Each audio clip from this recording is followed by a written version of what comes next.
When your spouse hits you, when your partner hits you, leave. Leave the first time. Leave the first time that they do it, especially if they're drunk, because that's not going to get any better.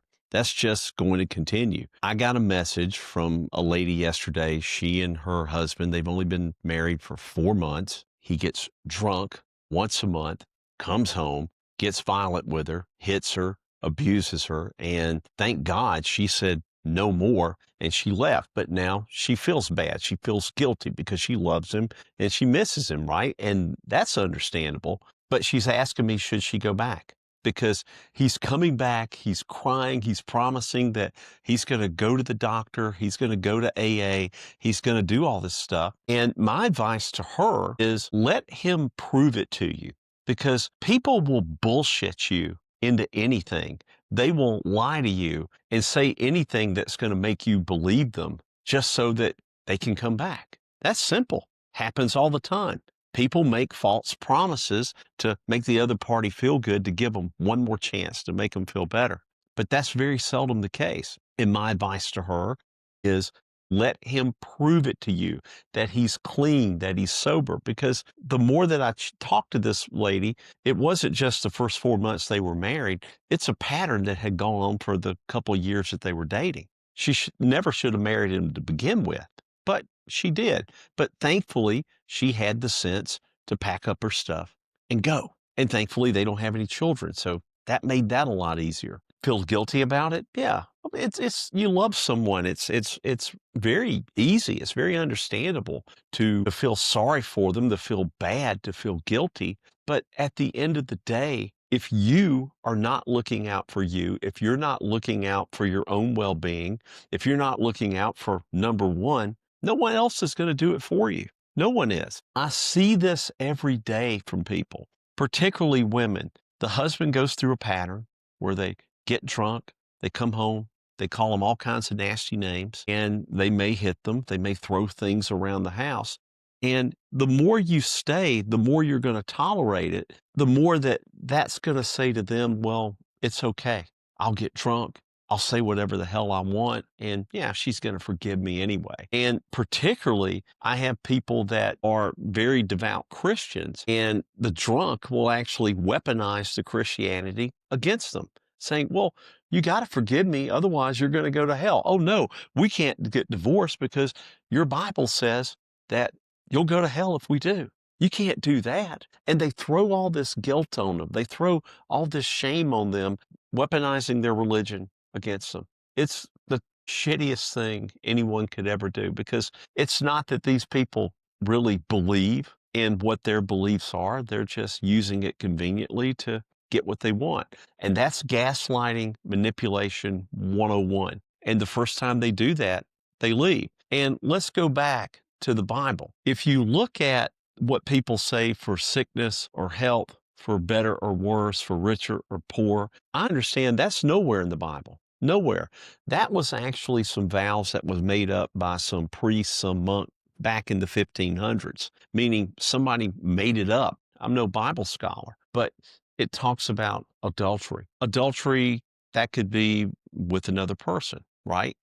But if they're having a relationship with alcohol, isn't that kind of the same thing, where they're putting a bottle before a human being, that they're putting some kind of substance above their family? Isn't that cheating? Isn't that kind of the same thing? I think it is. And you may disagree with me on that, but I see this problem every single day. What happens, the longer that you stay with these people, the longer that you take that abuse, the longer you hear the gaslighting, the longer that you hear all the name calling. You're no good. No one else would love you. You're fat. You're ugly. You're not good enough. You're lucky that I'm even here. When you hear all that, pretty soon you hear it enough, you're going to believe it. Your mind, as they say, is like a garden, and what's going to grow are the seeds that are planted there. And they're planting these seeds. They're planting them. And the only way that you can not believe this stuff, the only way you can keep those weeds from growing, is sometimes you just have to go in there and pull them out. And sometimes that takes you pulling yourself out of a situation and just getting away from it, even for a little while, and realizing that all the gaslighting, all the name calling that they're doing to you, they're all lies. None of it's true. It's only true if you believe it. And at first you're going to say, well, none of that's true. And you're going to blame it on the alcohol. You're going to say, oh, they're drunk. That's what they say when they're drunk. But remember this, alcohol is a filter remover. Whatever is on their mind, the alcohol is going to remove the filter and give them the balls to say it. So the whole notion of drunk lips speak sober truths, that's absolutely true.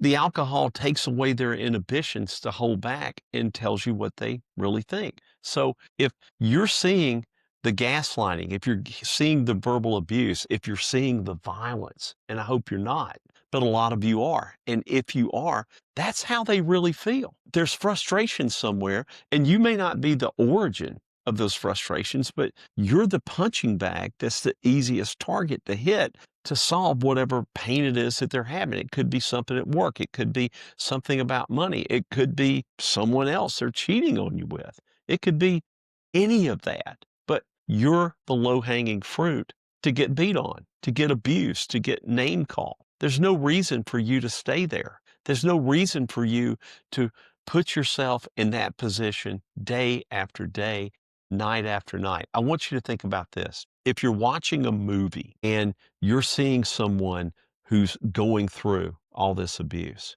you would be sitting there thinking to yourself, why don't you leave? Why don't you do something about it? There's no way I would put up with this shit. There's no way I would do it. But then go back and look at your own life, because believe it or not, our lives are really just movies. When you die, when you and I pass away, the only thing that people are really going to talk about are the memories, the stories of things that we did, things that we didn't do. So your life is a story. And the good news with your life being a story and your life being a movie is that you're the director.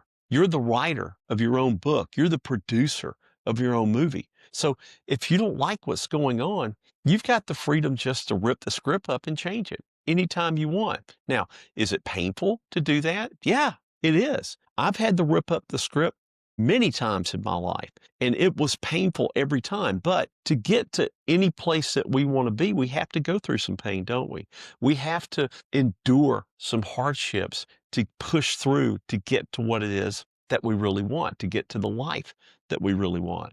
All we have to do is push through. And I have found in my 60 years on earth, the times that I've had to do that, what pain that I had to endure was so worth it. It was so worth going through that pain, whether it be physical, financial, or emotional. It was so worth it to push it to the other side, and pushing through to the other side to get to the life, to the situation that I really wanted, the life that really made me feel more free, the life that made me feel more proud of myself. And the more that you feel free, the more proud of yourself that you are, the more confident that you are, the more the right people are going to be attracted to you. So a lot of people don't leave because they think that if they don't leave, they're always going to be alone. You're never going to be alone.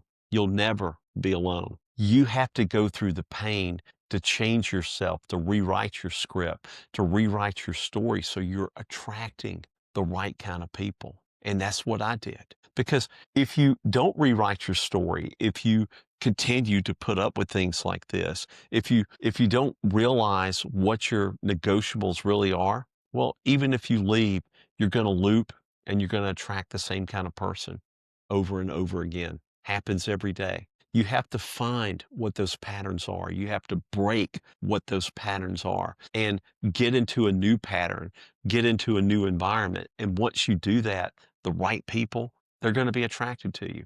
And those people are going to come from places that you never could have possibly imagined. Happened to me. It's happened to lots of people that I know. It can definitely happen to you. If you like what I talk about, hit the like and subscribe. Lay a comment out there. I try to answer all the comments that I do. And watch other videos on the channel that I have, because I talk a lot about people who have lived through the hell of being through alcoholic abuse. It's something that I grew up in, and it's something that I'm very passionate about. I have a website. I wrote a book called Flinch No More. It's flinchnomore.com. I'll put the link in the description and go to it and get the book, grab it. It's only $17. I'm not trying to sell the book or pimp the book, but if you're going through this sort of thing, it's a very extensive guide of recognizing where you are and where you want to be to help you see the manipulation, how to get out of it, and how to have a better life. I'm no doctor,